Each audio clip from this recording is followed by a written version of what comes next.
Had a few questions about nuclear effective charge. So nuclear effective charge plays an important role in determining the radius of an atom as we go across the periodic table. And all that nuclear effective charge is the charge an outer electron experiences from the nucleus.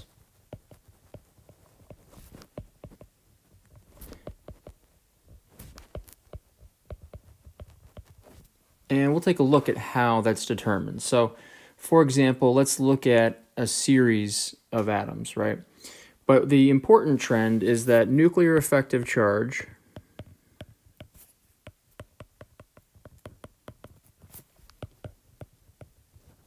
increases from left to right across the periodic table.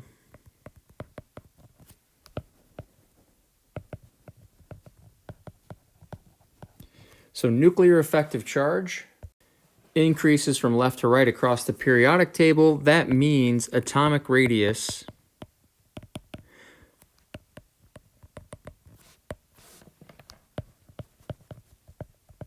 decreases from left to right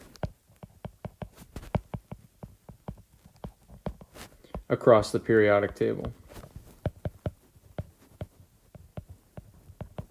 The exact opposite trend. So my nuclear effective charge increases, my atomic radius decreases as we move from left to right across the periodic table. Let's take a look at a few atoms to get an idea of why this takes place. So I'm going to draw out a few atoms and we're going to look at how we can calculate the nuclear effective charge. So I'm going to start with lithium and we're going to work our way across. So lithium is element 3. So I've got 3 protons with a configuration of 1s2, 2s1. So my 3 protons. And then here is my 1s orbital and here's my 2s orbital. So within those orbitals, I've got 2 electrons in the 1s orbital and I have 1 electron in the 2s orbital. Now let's take a look at beryllium. Let's work our way across this row in the periodic table. So for beryllium, atomic number 4. So beryllium, 1s2, 2s2. I have 4 protons. 1, 2, 3, 4. Setting up the electrons, there's my 1s, there's my 2s orbital. So for my electrons, 1s, 2s. I've got electron, electron. I've got electron and electron. Now let's go all the way over to boron and carbon to fit a few more examples in that we'll work through to determine the relative effective nuclear charge for these atoms. So boron is up next. Boron is atomic number 5, 1s2, 2s2, 2p1. I've got 5 protons, 1, 2, 3, 4, 5. The 1s orbital, the 2s orbital, and the 2p orbital. Excuse the squiggly lines. 1s, 2s, 2p. So I've got my 2 electrons, 1, 2. My 2 electrons, 1, 2. And I have 1 electron in the p orbital, 1. Now let's take a look at what carbon would look like. Carbon is atomic number 6. It is 1s2, 2s2, 2p2. So I have 6 protons. 1, 2, 3, 4, 5, 6. There's my 1s orbital. There's my 2s orbital. And there's my 2p orbital. 1s, 2s, 2p. Fill them with electrons. 1, 2. 1 and 2, and now I have 1 and 2.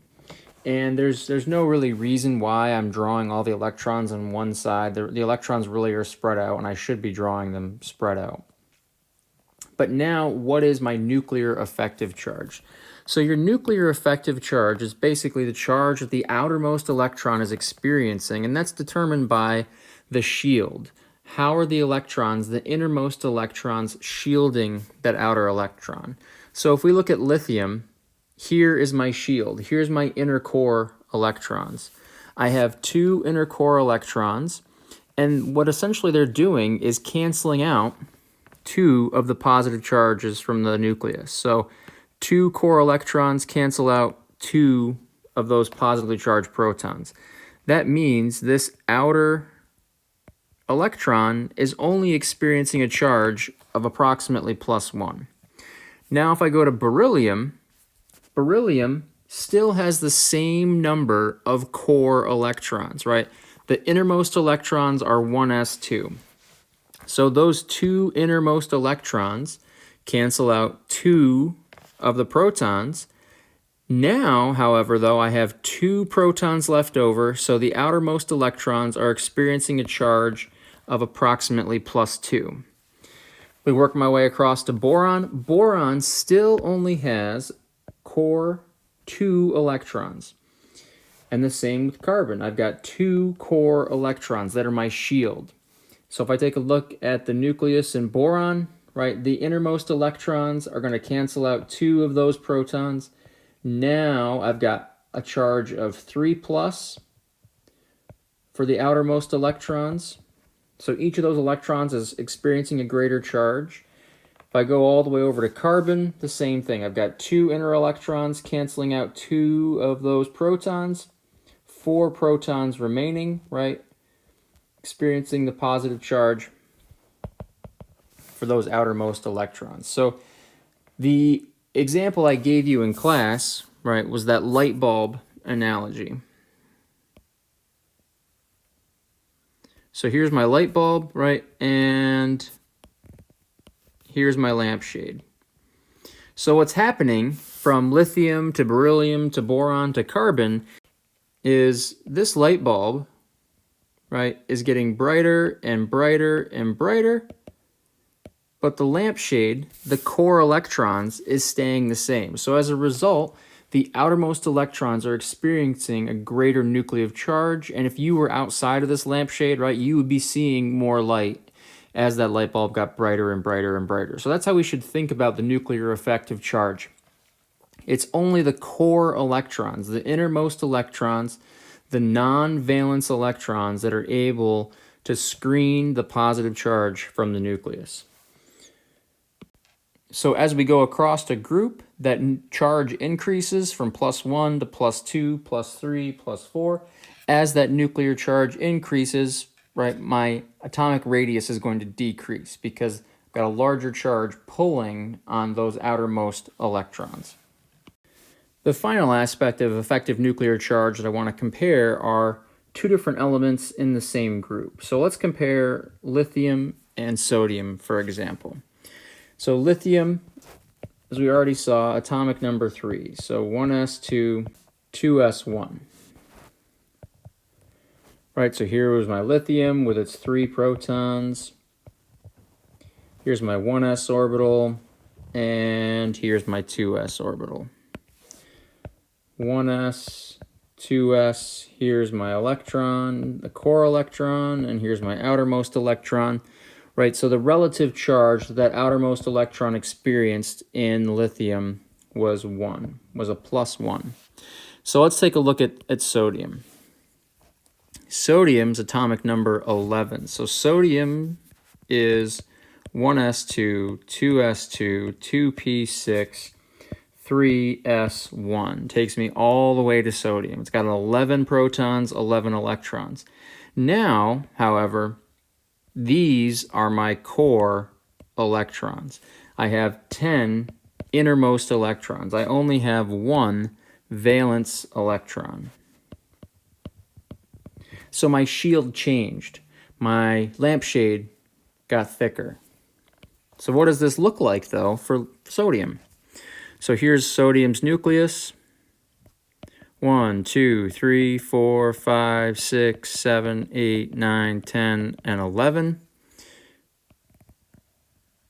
Here's my 1s, 2s, 2p, and 3s.